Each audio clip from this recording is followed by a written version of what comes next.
We all know that family relationships can be complicated, full of serious moments and difficult choices. That's why it's so important to hold on to the good times, the shared laughter, and the moments of joy. As the holidays approach, we've found the perfect way to do just that. It's the Advent Calendar 2025, Mom Jokes Audio and ebook. It's 24 days of clean, family-friendly humor perfect for men and women. It's a wonderful audiobook gift to bring everyone together for a simple daily laugh. Find the link in our pinned comment. And now read a story. My son's wife picked up the gift my daughter gave him and said, "Cheap, worthless trash," and then tossed it aside. That's the moment it all started. The moment everything changed. I'm Rita. I'm 70 years old. My husband, Ben, and I have been married for just over 50 years. We have two wonderful children, our son Christopher and our daughter Sarah. Or at least, I always thought of them that way. We were at Christopher's house for a family get-together. It wasn't even a holiday, just a let's all have dinner kind of thing. Ben and I always felt a little out of place at their home. It was one of those new, modern houses where everything is white or gray or chrome. It's so clean and perfect, you're almost afraid to sit on the furniture, afraid you'll leave a mark. It's beautiful, I suppose, but it's cold. It's not a home, it's a magazine. It's Diana's taste, of course. My daughter-in-law, Diana, is, well, she's a very successful business consultant. She makes a lot of money, and she never lets you forget it. She's sharp and smart, but she has a tongue that can cut glass. Ben and I, we're simple people. We worked hard our whole lives. Ben at the plant, me managing a doctor's office, to build a comfortable life. We value different things. We value family and effort and history. Diana values things that have a price tag. Our daughter, Sarah, is like us. She has a huge heart. She's not flashy, but she's the most thoughtful person I know. Her passion is our family history. She loves old photographs, old letters, finding all the little pieces of our past. We were all sitting in the living room, making small talk. Diana was talking about a new car she was thinking of buying. Christopher, our son, was just nodding along. He's changed since he married her. He seems quieter, always watching her, as if he's waiting for her approval. Then Sarah said, "I actually have something for you, Christopher." She was beaming. I knew she'd been working on this for months. She had this big, flat, carefully wrapped package. She handed it to Christopher, and his face lit up. For me, before he could even get a good look at it, Diana just snatched it right out of his hands. "I'll open it. Honey, you'll tear the wrapping." She ripped the paper off, and there it was. It was a photograph of my grandparents, Ben's parents. The original was from the 1940s, all cracked and faded. Sarah had found a specialist, someone who spent months, literally months, restoring it. She'd had it professionally colorized, bringing their faces back to life. Then she'd found a perfect, simple, dark wood frame that matched the era. It was beautiful. It was a piece of our family brought back from the past. It was a gift of time and love. Diana held it up, one hand holding it by the corner like it was a dirty dish rag. Her nose wrinkled. "What's this?" she said. Her voice wasn't just confused. It was disgusted. Christopher started to say, "It's Grandma and Grandpa." "Cheap, worthless trash," Diana scoffed. She cut him right off. And then she tossed it. She didn't hand it back. She didn't set it down. She tossed it onto a glass and chrome side table. It landed with a terrible, sharp clatter that made the glass rattle. The talking just stopped. It was like someone had sucked all the air out of the room. I looked straight at my daughter. Sarah's face. Oh, her face just crumpled. She'd been so proud. She didn't cry, not then, but her eyes got bright, and she just folded in on herself. She was trying to become invisible. She'd put her heart into that gift, and this woman had just called it trash. Then I looked at my son. My son, the man Ben and I had raised. He was looking down at his plate. He just studied his fork like it held all the secrets of the universe. He didn't look at his sister. He didn't look at his wife. He didn't say a word. Not one. The silence from him was louder than Diana's insult. It was a betrayal. I felt this heat rise right up my neck. My blood was boiling. My mouth opened. I was going to say something. I was going to say plenty. I didn't care about her house, or her money, or her sharp tongue. You do not do that to my child. And then I felt it. Ben's hand on my arm. It was a tight, warning grip. I've known that grip for 50 years. It's the don't make a scene, Rita grip. It's the let it go grip. It's the we'll talk about it in the car grip. He was a peacekeeper, my Ben. Always had been. So I closed my mouth. I took a slow, shaky breath, the kind you take when you're trying not to scream. I swallowed every single word I wanted to say. I sat there on that cold, perfect sofa, and I smiled. It was the hardest smile of my life. But as I sat there, watching my daughter try to disappear, and my son refused to look up, something inside me just clicked. It was a cold, quiet little sound. A resolve. I held my tongue, just like my husband wanted. But I knew, right then, looking at Diana's smug face, this was not over. It was just the beginning. The awful silence in that room lasted maybe 5 seconds, but it felt like an hour.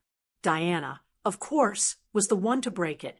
She just laughed, a short, sharp sound, and turned to Christopher. Anyway, as I was saying, the new Mercedes has a much better console. And just like that, the party was back on. People started shifting in their seats, clearing their throats. The conversation picked back up, strained and fake. But I wasn't listening. I was watching my daughter.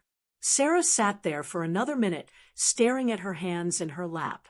Her face was pale, all the light gone. Then she stood up, so quietly she was barely a whisper. "Excuse me," she murmured to no one in particular. I think I need to use the restroom." She walked out of the living room, past the kitchen, and down the hall to the guest bathroom. I waited. I counted to 30. I looked at Ben. He was staring into his drink. I looked at Christopher. He was now fascinated by a spot on the carpet. I should just go check on the pie I brought," I said, getting up. "Make sure it's okay on the counter." It was a lie, and everyone knew it. I walked down that cold, marble-floored hallway. The guest bathroom door was closed. I stood outside, my hand hovering over the wood, afraid to knock. And then I heard it. It wasn't a loud, wailing cry. It was something worse. It was a small, muffled sob. The sound of someone trying desperately to be quiet, stuffing their pain down, so no one else would be inconvenienced. The sound of my child, my grown-up, 40-year-old daughter, hiding in a bathroom, so she wouldn't make a scene. That sound, it broke something in me. My anger from before, that hot flash, it cooled down. It turned into something else. Something hard and heavy and permanent. I didn't knock. What was I going to say? "It's okay?" Because it wasn't. "Don't cry?" She had every right. So I just stood there, a 70-year-old woman, helpless outside a bathroom door, listening to my daughter's heart break. After a moment, I heard the water run. She was washing her face. I turned and walked back to the living room before she could come out and see me. I sat back down on that stiff white sofa, and I looked. I really looked at the two men in my life. First, my son, Christopher. He was actively avoiding my gaze. He had picked up his phone, pretending to read an urgent email, a little half-smile on his face, as if it was all just business. He, who used to build forts in the living room with his sister. He, who she used to defend to all her friends. He had sat there, not 5 feet away, and let another person, his wife, call his sister's gift trash. He had let her be humiliated. He hadn't said a word. He hadn't even flinched.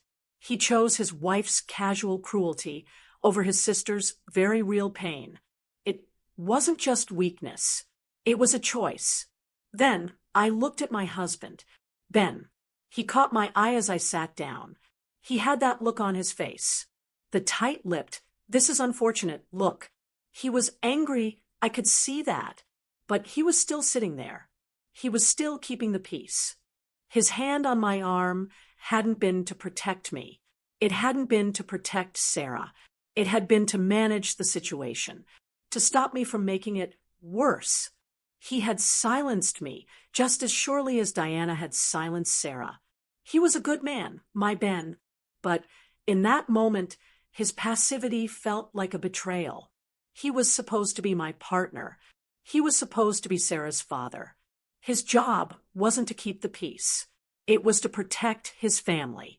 And I realized my anger wasn't just for Diana. I was furious with Diana, of course. She was cruel and arrogant and empty. That was the easy part. But I was also furious with Christopher.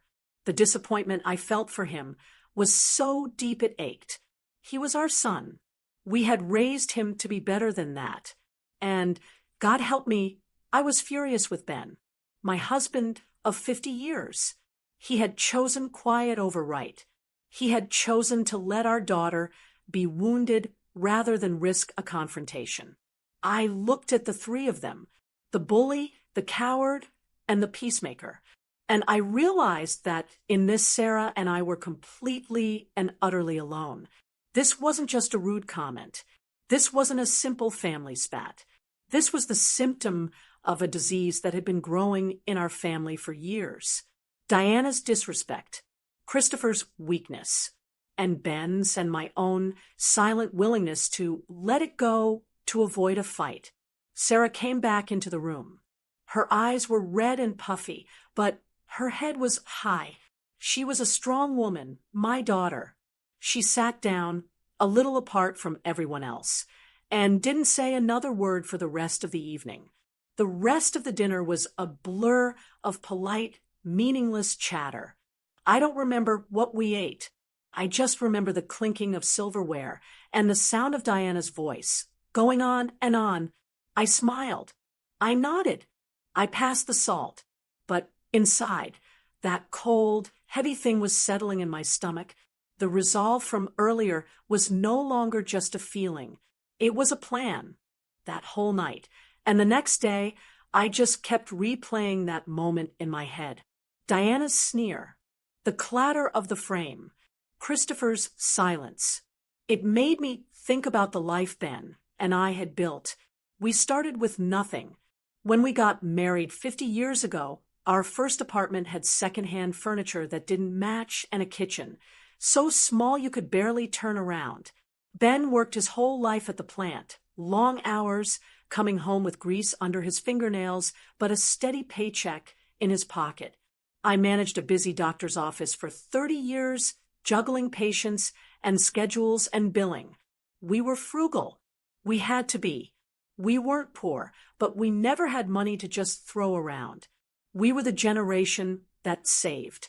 We bought a small, sturdy house, and we've lived in it ever since. We saved up for a new used car, not a brand new one. We went on one good family vacation to the beach, every summer, packed into the station wagon, with coolers full of sandwiches I'd made. Our children, Christopher and Sarah, they grew up in that life. We taught them, or we thought we did, that your worth isn't in what you own. It's in who you are. It's in your word and your work ethic and how you treat your family. We taught them that the best gifts aren't the most expensive ones. They're the ones that show you were thinking about the other person. I remember Sarah, for my 50th birthday, spent 6 months writing down every story I'd ever told her about my mother. She put them in a simple hand-bound book. It probably cost her $10 for the materials. It's the most precious thing I own. And Christopher, before he met Diana, he was the same. He built Ben a new workbench, in the garage 1 year for Father's Day, just from salvaged wood. Ben still uses it every day. That's the currency our family ran on. Love, effort, history. Sarah's gift. That restored photograph. It was the perfect symbol of everything we value. It was taking something old, something from our roots, and treating it with care. It was giving it new life. It was a gift of time and thought. It was, in its own way, a love letter to our family. And Diana had called it trash. That's when I started connecting the dots. I started thinking back over the last 7 years, ever since she came into our lives. It wasn't just this one awful moment. It's been 1,000 tiny, cutting remarks. A war of 1,000 paper cuts. I remembered the first time she and Christopher came to our house for dinner after they got engaged. Our home is, well, it's our home. It's comfortable. The sofa is broken in. The furniture is the same set we bought in 1985, and it's in great condition because we took care of it. Diana walked into our living room, and I saw her eyes just scan, like she was an inspector.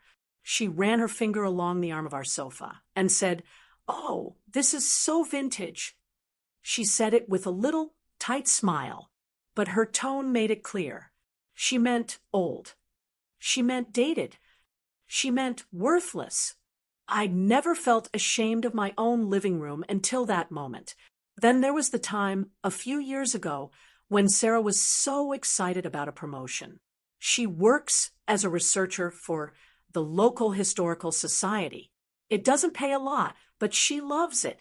She was telling the family all about a new exhibit she was curating. Diana had listened, looking bored, and then said, "Oh, that's sweet, Sarah. A little hobby to keep you busy." She didn't even look up from her phone. "You're so smart, though. You could actually monetize that. I know a guy in corporate branding. You could be making 6 figures." She said it like she was giving Sarah charitable advice, as if my daughter's passion, her career, was just a silly little craft project. It made Sarah's accomplishment feel small and foolish. I saw it clearly now. All those little jabs, all those patronizing comments. It wasn't just a clash of personalities. It was a clash of values. In Diana's world, if something doesn't have a high price tag, it has no value. Our home, Sarah's career, and now, a priceless piece of our family's history. She wasn't just being rude. She was actively, deliberately devaluing everything our family stood for. She was telling us, in no uncertain terms, that our currency, our love, our history, our effort, was worthless. By calling that gift trash, she was calling us trash.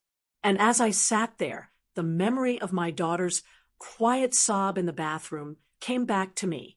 I thought of my son, who had traded his family's values for a new, shiny, expensive life. I thought of that, and I knew Ben was wrong. This was not something to let go. This was not something we could keep the peace about, because the peace was already broken. It had been broken for years. We just hadn't been willing to admit it. Need a good laugh this holiday? Check out the Advent Calendar 2025, Mom Jokes audio and ebook. Link in the pinned comment. I couldn't sleep that night. I just lay there in the dark, next to Ben. He was snoring softly, but I was wide awake. Every time I closed my eyes, I'd see it, that frame, clattering on the glass table. I kept thinking about what I'd realized, that clash of values. How, to Diana, our whole life was just dated. Our home, our daughter's job, our family's history. And I kept thinking about money. How money was the only thing she understood.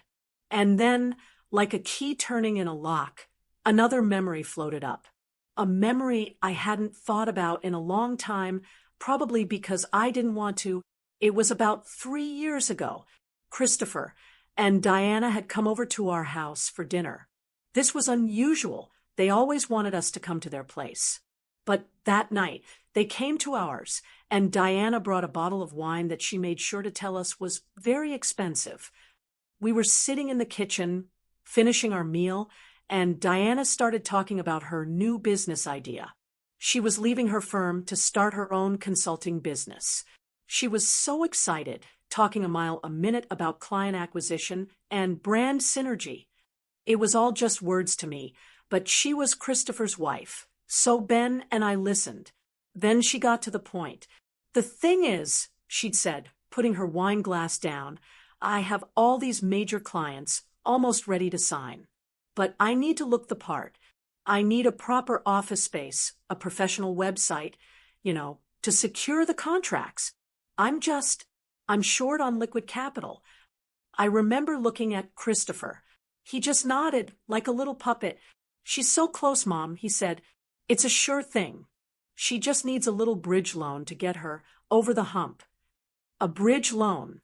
That's what they called it.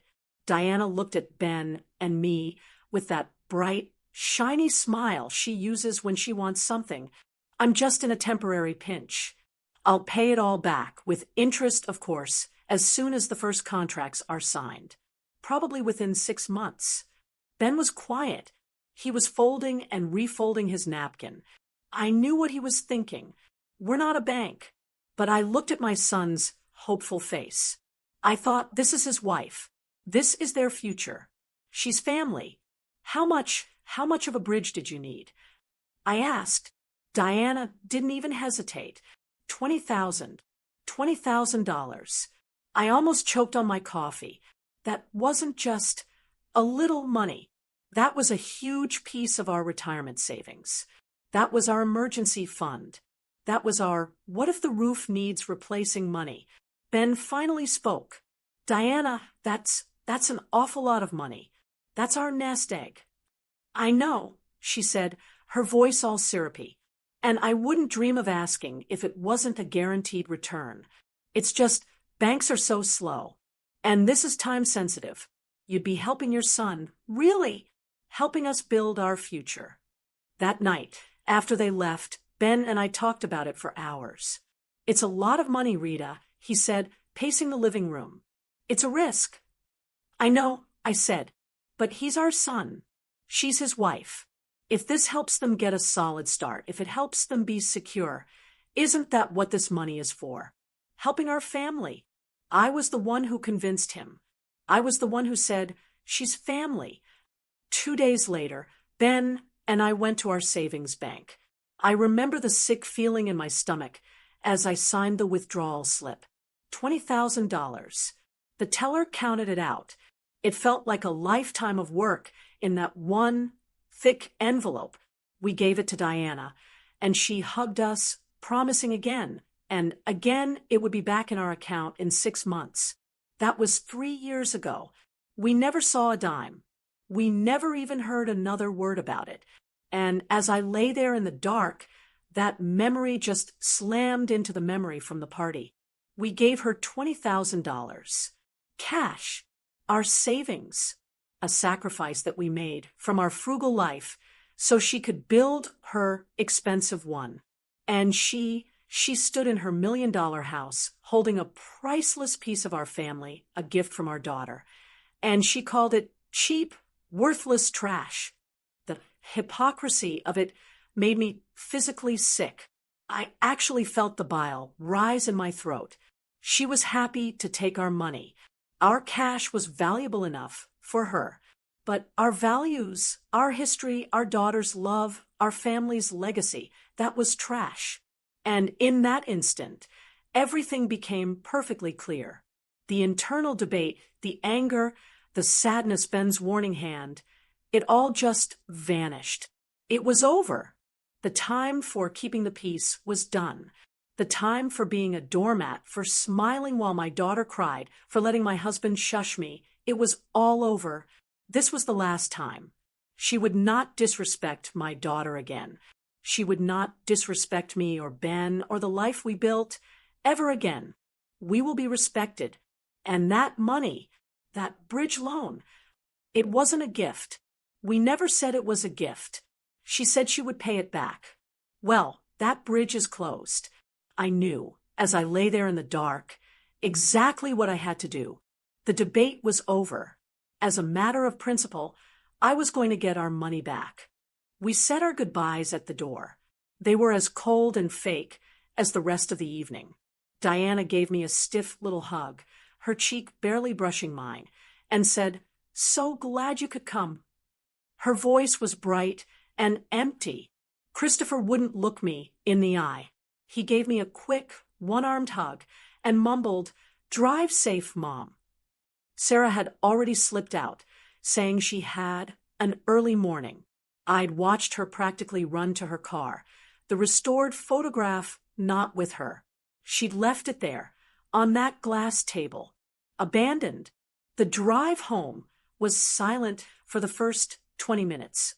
We got off the highway and onto the familiar, tree-lined streets of our own neighborhood. Ben was driving, his knuckles white on the steering wheel, his jaw set. This was his way. When Ben was angry or upset, he'd go quiet.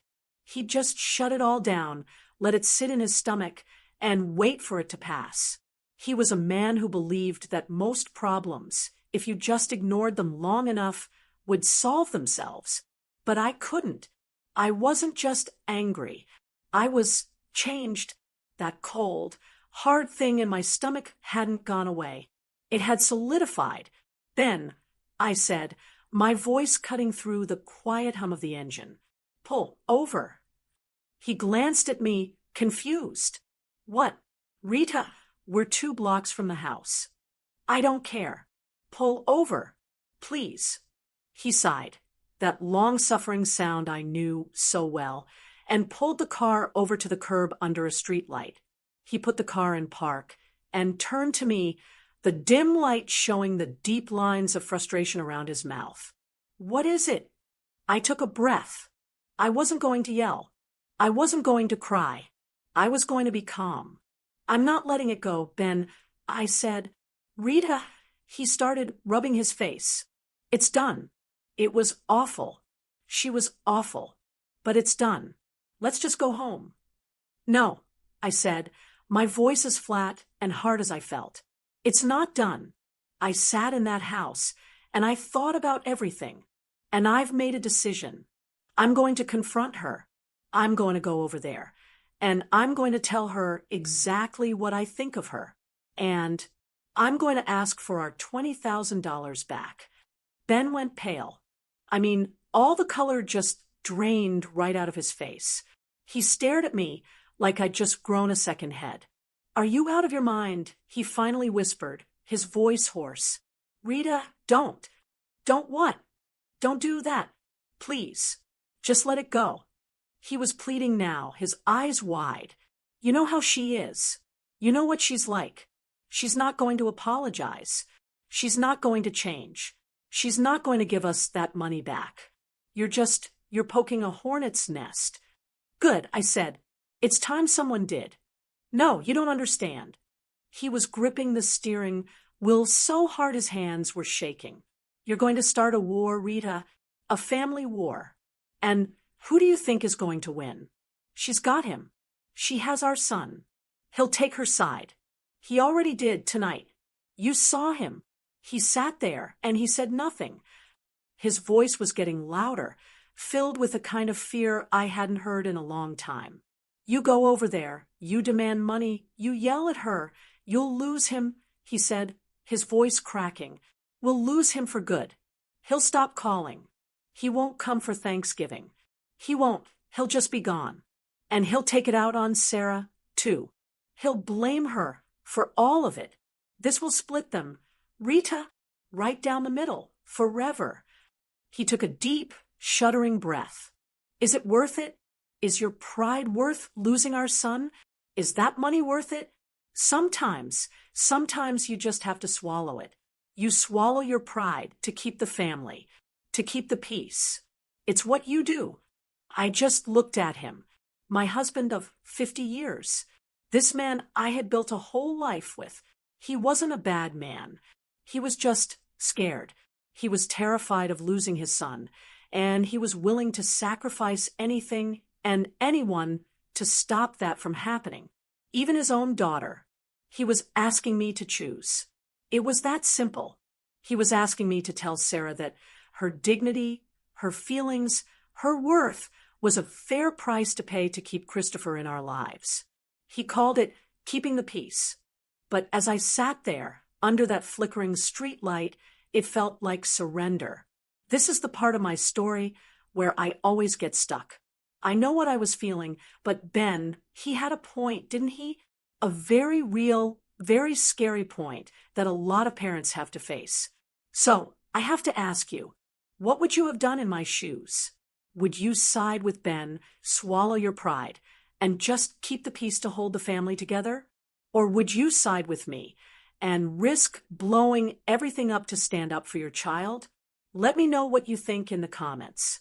Because what I did next, well, it changed everything. I sat there in the dark car, looking at the man I'd loved for half a century, and I saw, for the first time, that he was weak. He was a good man, a kind man, but he was weak. He was so terrified of losing what he thought he had that he was willing to let Diana destroy what was real, what was right in front of him. His daughter's heart, his wife's dignity.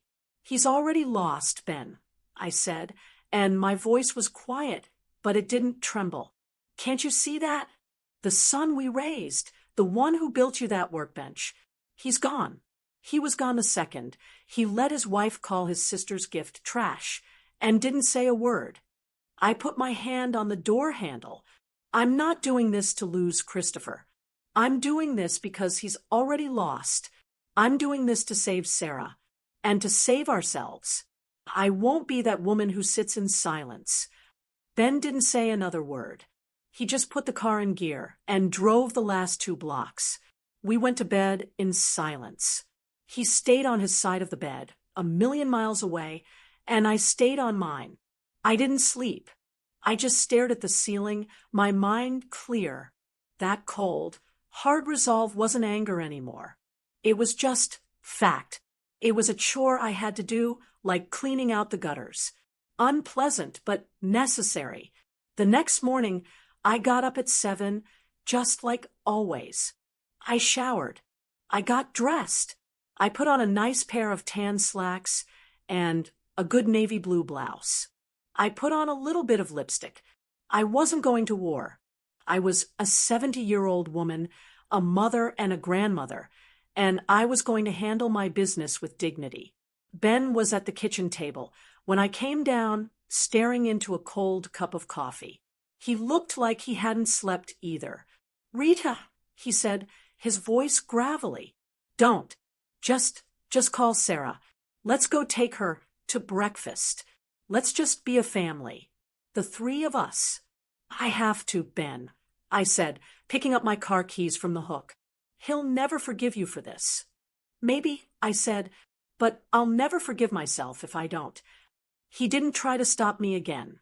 The 10-minute drive to their house was the longest of my life. My hands were shaking on the steering wheel just a little. My stomach was in 1,000 knots. What if Ben was right? What if this was the last time I'd ever be allowed to see my son? What if I was about to burn my whole family to the ground over? Over what? Pride? No. I thought of Sarah sobbing quietly in that cold bathroom. I thought of the $20,000 we'd worked our whole lives for, given away to a woman who had nothing but contempt for us. This wasn't about pride. This was about respect. I pulled into their perfect paver-stone driveway. I parked my 10-year-old Ford behind her brand-new, gleaming white Mercedes. I walked up the walkway, and I rang the doorbell. It was a Saturday. I knew they'd be home. After a long moment, the door opened. It was Diana. She was in a silk robe, holding a giant mug of coffee. Her hair was piled on top of her head. She looked surprised, and then immediately annoyed. "Rita," she said, her voice flat. "It's 10 in the morning. What are you—" "I'm not here for coffee, Diana," I said. I didn't raise my voice. I just spoke clearly. "I'm here to speak to you and to Christopher. Together. May I come in?" She was so thrown off by my tone, she just stepped aside. I walked past her into that cold, white living room, the scene of the crime. The framed photograph was gone from the side table. I wondered if she'd thrown it in the garbage. The thought just made my spine straighter. "Christopher," she yelled up the stairs, "your mother is here." He came down a minute later, pulling on a sweatshirt, looking confused and rumpled. "Mom, what's going on? Is Dad okay?"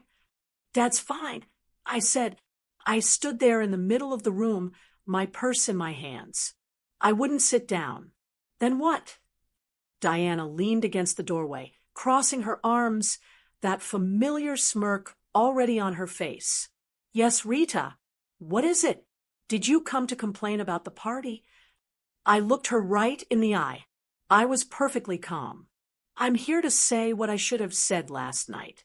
Diana, what you did to Sarah in this room was the last time you will disrespect my daughter.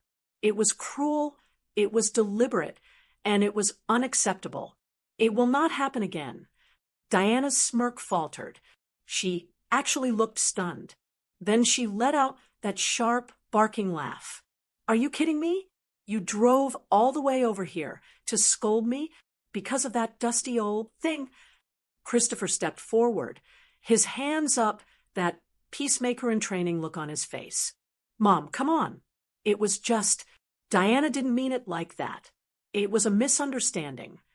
"No, Christopher," I said, and I held up one hand. He stopped talking. "I'm not finished. This is not a discussion. I'm telling you how it is." I turned my eyes back to Diana. "Ben and I have been thinking.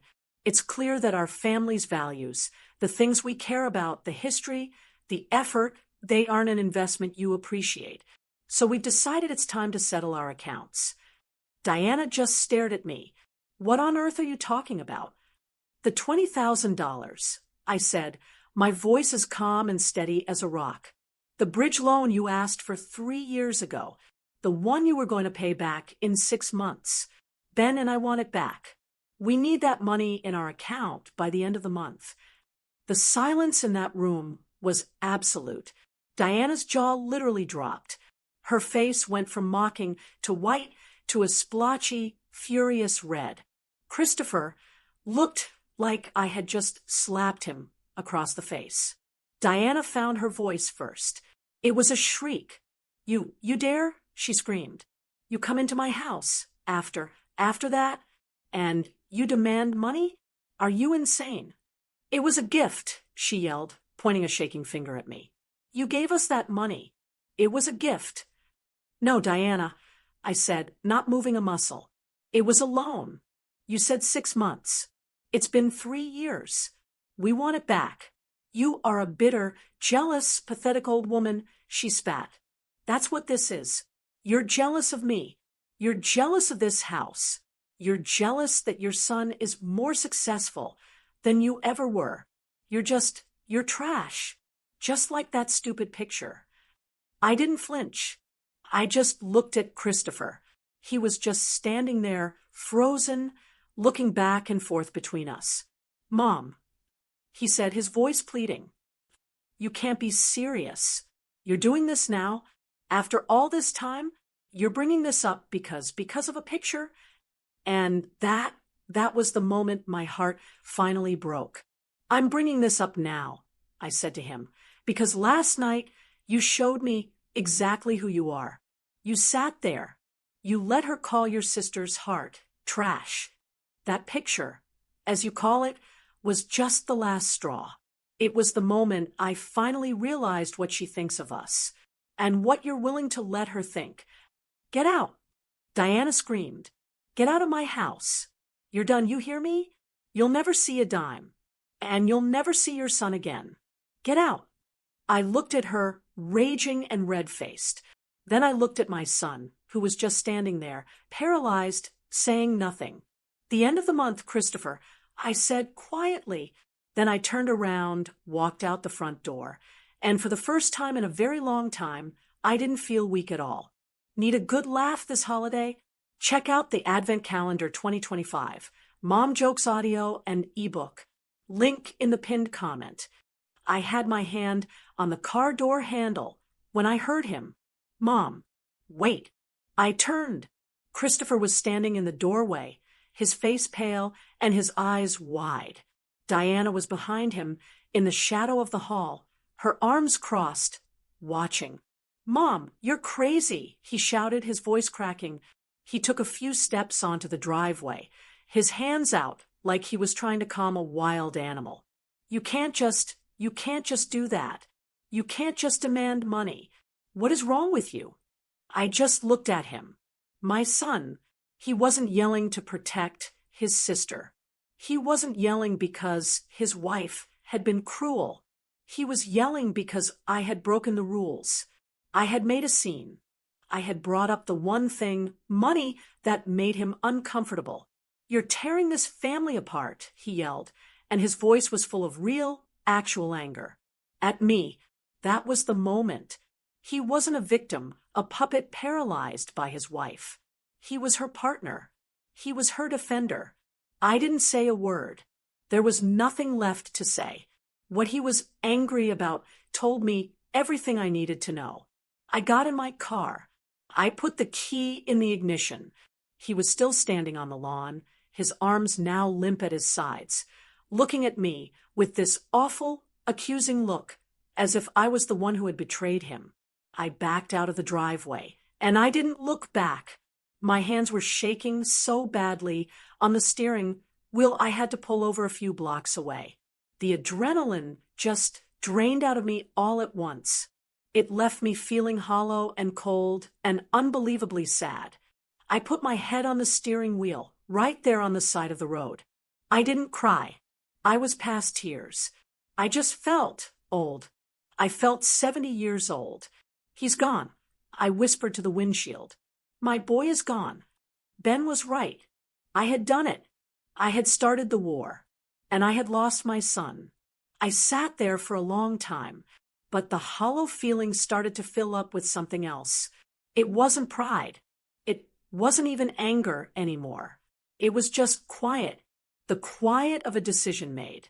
I had chosen my daughter. I had chosen my self-respect. If that was the price, then I would just have to learn how to pay it. I started the car and drove the rest of the way home. When I pulled into our own driveway, Ben's face was pressed against the living room window, waiting. He had the front door open before I even got my keys out. He didn't ask, "How did it go?" He just looked at my face, and he knew. "Oh, Rita," he said, his voice thick. I walked past him, into our living room, our dated, comfortable living room. I sat down on the sofa, the one Diana hated, the one that holds me just right. Ben sat in his recliner opposite me. He just waited. "I did it, Ben," I said, my voice barely a whisper. "I know. I went over. I told her. I told her it was unacceptable what she did to Sarah. I told her it would not happen again." Ben nodded, his eyes closed. And then I asked for the money. His eyes snapped open. "You did." "I did.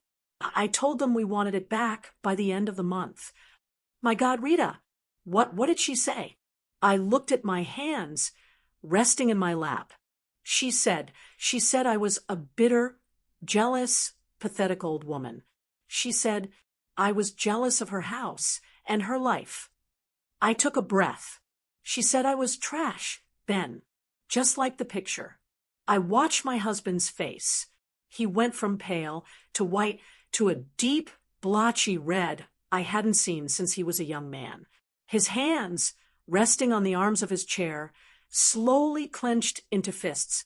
"And Christopher," he asked, and his voice was so low I could barely hear him. "What did our son, what did he do?" This was the hardest part. "He stood there," I said, my voice starting to tremble. He stood there, Ben. He let her scream at me. He let her call his own mother trash. And then he got mad. At me. He followed me out to the car. He yelled at me. He said I was tearing the family apart. That was it. That was the moment my husband, the peacekeeper, finally shattered. He didn't say anything. He just stood up. He walked over to the telephone, the old one on the wall-mounted cradle. He stood in front of it for a full 10 seconds, just breathing. I could see his back, how rigid it was. "Ben," I said, a little afraid. "What are you?" He turned, and I didn't recognize the look on his face. The fear was gone. The passivity was gone. All that was left was a cold, hard anger that matched my own. "He's not just your son, Rita," he said. "He's mine. And I'm not. I am not going to let him speak to my wife that way. I'm not going to let him stand by while his sister is humiliated. I've been quiet for too long. I was wrong." He picked up the phone. He dialed the number from memory. I could hear the tiny, tinny sound of the phone ringing. Then it stopped. "Christopher," Ben said, and his voice, I'll never forget it. It wasn't loud. It was dead calm. It was the coldest I have ever heard him. "No," Ben said, cutting him off. "You don't get to talk. I'm talking. You let your wife call your mother trash in her own home. You stood there and you let it happen. And then you had the nerve to blame her." There was a pause.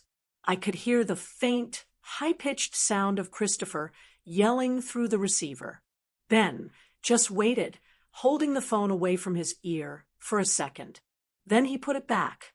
"I am ashamed of you," Ben said, and his voice broke, just for a second, on that one word.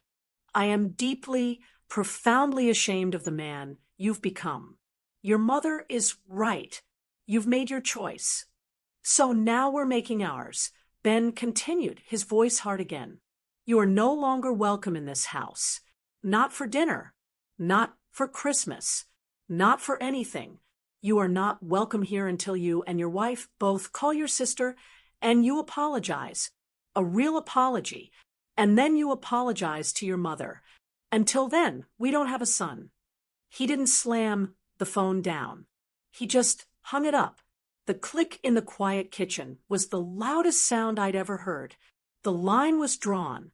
It was done. He turned to me, his face pale and exhausted. He looked 20 years older. "Well," he said, his voice just a rasp, "it's done." It was Rita, Ben, and Sarah on one side and Christopher and Diana on the other. "Now," he said, walking over and sitting on the sofa, finally taking my hand, "we need to call our daughter." Ben hung up the phone. He turned to me, and all the anger was gone from his face. He just looked empty and tired, so very tired. He walked over to the sofa and sat down, his hand finally finding mine. It was cold. "Well," he said, his voice just a rasp, "it's done. We have to call Sarah." I said. It was the only thing I could think of. He nodded. "We have to call our daughter." That was the second hardest phone call of my life. I dialed her number, and she picked up, her voice so normal and bright. "Hey, Mom, what's up?" And then I had to tell her. I told her about the confrontation. I told her I'd asked for the money. I told her what Diana had said about me. And then I told her what Christopher had yelled in the driveway. She was silent, just this dead, awful silence on the other end of the line. "Sarah? Honey, you did that," she finally whispered. And I heard her start to cry. But it wasn't the sad, hopeless sob I'd heard in the bathroom. This was different. It was a cry of shock and relief. You stood up for me?" "We both did," I said, looking right at Ben. "Your father just got off the phone with him. He told him he's not welcome here until he apologizes to you." "Oh, Mom," she wept. "Oh, Dad, I'm so sorry. I never wanted to." "This is not your fault," Ben said, his voice loud and firm, leaning toward the phone. "This is not, and never was your fault, Sarah. We love you. We are on your side. Always. We talked for a long time. We made a plan to see her the next day. When we hung up, the house was quiet again. But it was a different kind of quiet. It wasn't angry. It was just settled. I sat there and a new thought hit me. The picture. I whispered. Ben looked at me. What? The photograph. Sarah's gift. I left it there. On that glass table. It's still there. Ben looked at the clock. He looked at me. Then he stood up. He grabbed his keys from the hook. No, it's not, he said. Ben, what are you? You can't go back there. Not now. I'm not going back to fight, Rita. I'm going to get my daughter's property. He was gone before I could argue. He was gone for 20 minutes. I paced the entire time. When his car pulled back into the driveway, he was carrying the framed photograph in one hand. He walked in, his face set. She opened the door, he said. She looked like she'd seen a ghost. Christopher was behind her. I didn't say a word. I just walked past her, picked it up off the table, and walked out. He held it up, looking at the faces of his own parents, restored by his daughter's love. This, he said, his voice thick, does not belong in that house. It belongs here. And we hung it, right there, in our dated living room over the fireplace, where it should have been all along. It looked perfect. The next 2 weeks were strange. It was a new, raw kind of grief. The phone didn't ring. Christmas was coming, and for the first time in our lives, we knew our son wouldn't be there. Then, about a week before the end of the month, a certified mail envelope arrived. It wasn't from a person. It was from a law firm. Inside, there was no letter, no note, no "I'm sorry" or "I hate you," just a cashier's check for exactly $20,000. It was a final act of spite. Diana had paid it, not because she was sorry, but because she was rich. She was paying us off so we could never hold it over her again. She was cleaning her ledger. I held that check in my hand, and it felt dirty, tainted. Well, Ben said, looking at it over my shoulder, what do we do with this? I don't want it. I don't want to put it back in the bank. It feels wrong. He was right. It wasn't our savings anymore. It was something else. And then, looking at the photograph over the fireplace, I had an idea. I know what we can do with it. I said, Ben, remember how Sarah has always dreamed of going to Italy? To see the little village your grandparents came from. Ben's face changed. A slow, real smile spread across his face, the first one I'd seen in weeks. Rita, he said, that's brilliant. The next day, we cashed that check. It felt like an exorcism. That evening, we took Sarah to dinner. We slid the bank receipt across the table. Sarah, Ben said, we want you to book 3 tickets to Italy. For you, your mother, and me.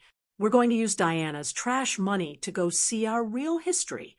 That trip, it changed us. For 2 weeks, we weren't a broken family. We were just us.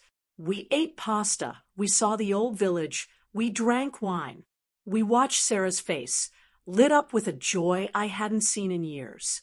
It was as if that spiteful money was being washed clean, turned into good memories. The real test came a few months later. Thanksgiving. The dread I felt in the weeks leading up to it was terrible. The empty chair. The silence. But the day came, and it was peaceful. It was just the 3 of us. We invited my sister and her husband. We cooked a smaller turkey. And we talked. We laughed. No one was walking on eggshells. No one was scanning the room for disapproval. No one was making little, cutting remarks about the furniture or the food. We just enjoyed each other. That evening, after Sarah had gone home, Ben and I were cleaning the kitchen. He took the dish towel from my hand and just held my hands. It was a good day, he said. Yes, I said, my throat tight. It was. Rita, he said, looking at me, I'm so sorry. I spent so many years trying to keep the peace that I almost lost what was important. I let you down. I let her down. We were both scared, Ben. I said, I know, he said, but I'm not scared anymore. I'd rather have this real, than what we had before. Our marriage is different now. We're not just a couple that's been together for 50 years. We're a team. We're partners. We sit on our dated sofa under Sarah's beautiful photograph, and we talk. We've learned that our worth isn't defined by having a perfect family photo for a Christmas card. It's not defined by a son who has a big, cold house. Our worth is in the respect we show each other. It's in the boundaries we finally built. It's in the love we give every single day to the people who are good enough to give it right back. Need a good laugh this holiday? Check out the Advent Calendar 2025, Mom Jokes audio and ebook. Link in the pinned comment. It's been over a year now since that day in Christopher's driveway. The first few months were the hardest. Every time the phone rang, my heart would leap, thinking it was him. Every holiday felt like it had a shadow over it. Ben and we had to get through the grief of it. Because it is a kind of grief. It's a living grief. Grieving a son who is still walking around, living his life, just not with you. But as time passed, something else happened. Our house, our little dated house, it became a sanctuary. It's hard to explain, but the air inside, it feels different. It's lighter. It's peaceful. It's not the tense fake peace we used to fight for. It's real peace.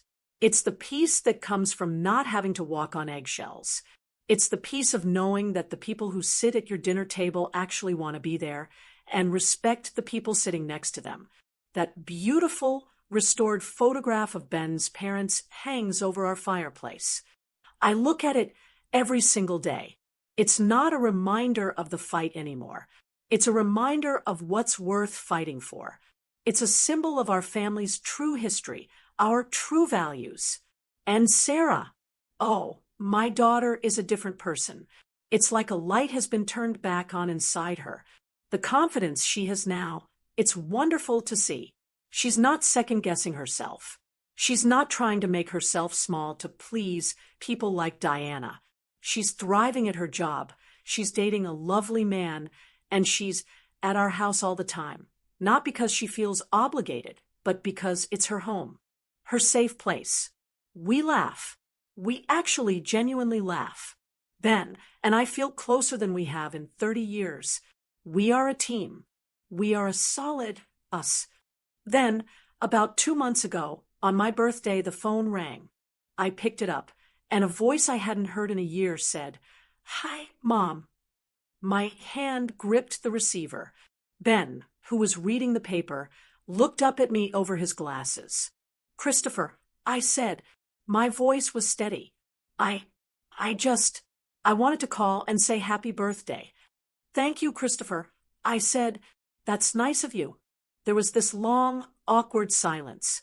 I could hear him breathing on the other end. "So, how are you?" he asked. "How's Dad?" "We're fine," I said. "We're doing well. Sarah's well, too." I heard him sigh. "Mom, look, can't we just let this go? It's been a whole year. Life is too short. Can't we just move on for the sake of the family?" And there it was. Not, "I'm so sorry." Not, "What I let happen was wrong." Not, "How is Sarah?" It was, "Can't you just forget what I did?" He still didn't get it. He wanted to keep the peace. He wanted to sweep it all under that big, expensive rug of his. I closed my eyes. I pictured Sarah's face in the bathroom. I pictured Ben's face when he called his own son a coward. "Christopher," I said, and my voice was kind, but it was as firm as steel. "We love you. I will always, always love you. You are my son." "But our door," I said, "is not closed. It's just the price of admission has changed. Our door is open to our son, and to our son's brother. It is not open to Diana's husband." He was quiet. What does that even mean?" "It means we miss you, Christopher. But you are not welcome here until you are ready to be a son and a brother. It means you call your sister, Sarah, and you give her the apology she has deserved for a year. You apologize for your weakness and for the hurt you caused her. And you apologize to your father and me for letting your wife call your mother trash in her own home. And you mean it. Diana's just... He stammered. She's stressed, Mom. It's just her way. No, I said, cutting him off, but gently. That's the last excuse, honey. We're done with excuses. We're only interested in apologies. He didn't say anything for a long time. I can't, he finally whispered. I know, I said, and my heart ached when I said it. I know, and that's why we can't either. I have to go, Mom. I know. I love you, Christopher. Goodbye. I hung up the phone. Ben was watching me, his eyes full of a sad, quiet understanding. He's not ready, I said. No, Ben said. He's not. And that's where we are. It's a sad ending, in a way, but it's also a new beginning. I learned the hardest lesson of my life at 70 years old. I learned that keeping the peace at all costs, well, it isn't peace at all. It's just a different kind of war. It's a quiet war you fight against yourself and against your own dignity. Now, our home is truly peaceful. It's small and it's dated, and it has one less person at the holiday table. But it is filled with respect. It is filled with honesty. And it is filled with a love that doesn't ask you to make yourself smaller or quieter or less than you are. It took me 70 years to learn that, but I'm so glad I finally did. This was my story, and it was a hard one to tell. But I know I'm not the one who's been through something like this. So I have to ask you, have you ever had to make a hard choice between your children, or been forced to choose between keeping the peace and standing up for what's right? Tell us your story in the comments below. They help all of us feel a little less alone. Need a good laugh this holiday? Check out the Advent Calendar 2025, Mom Jokes audio and ebook. Link in the pinned comment. And if my story touched you, please like this video and share it with someone who might need to hear it. And don't forget to subscribe to our channel so we can keep sharing these important stories together. Thank you for listening.